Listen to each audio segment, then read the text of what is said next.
Wait, hab it ha. Minsan may nalalagas, minsan merong lumilipad, pero lahat yun galing sa'yo.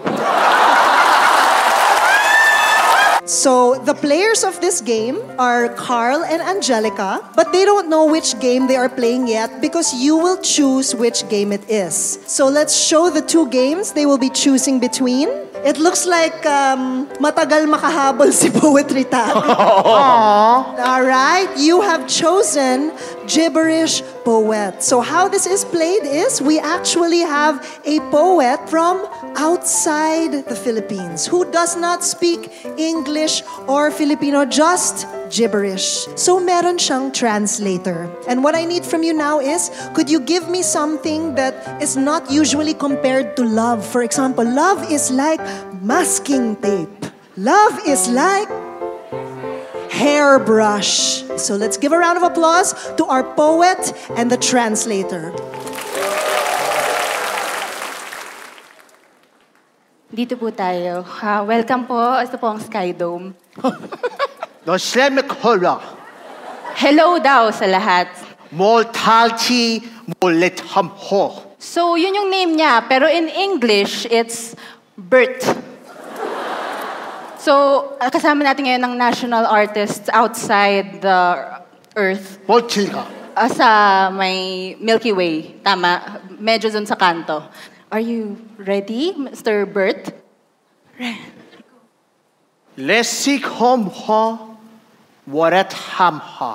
Love is like a hairbrush.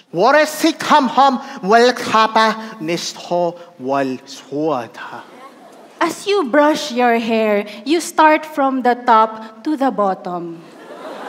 Wait, hab it ha. Minsan may nalalagas, minsan merong lumilipad, pero lahat yun galing sa'yo.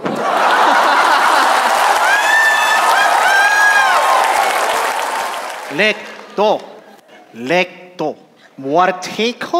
Mortitapo, silmak. Parang bristles ng brush, meron tayong dalawang tatandaan. +1. Sulekamota. Warti. Hota! Ang gulo ng buhok niya. Buhaghag ang buhok niya. Nahulog yung hair ko. What? Sokotamha likto. Messi. Pero sa lahat ng buhol-buhol, masistraighten ko to inside of me. Watakata dito. Wata. Ultula. Bra! Minsan meron sa unan, minsan meron sa toilet, minsan meron sa floor. Pero lilinisin ko yan. Hamhira.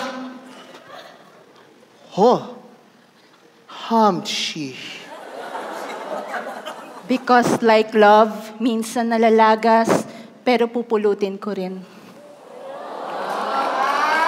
No toke warsiya. And that is why love is like a hairbrush. Ladies and gentlemen, Carl and Angelica! Thank you! Oh my goodness! Section Wonder. Spit Manila!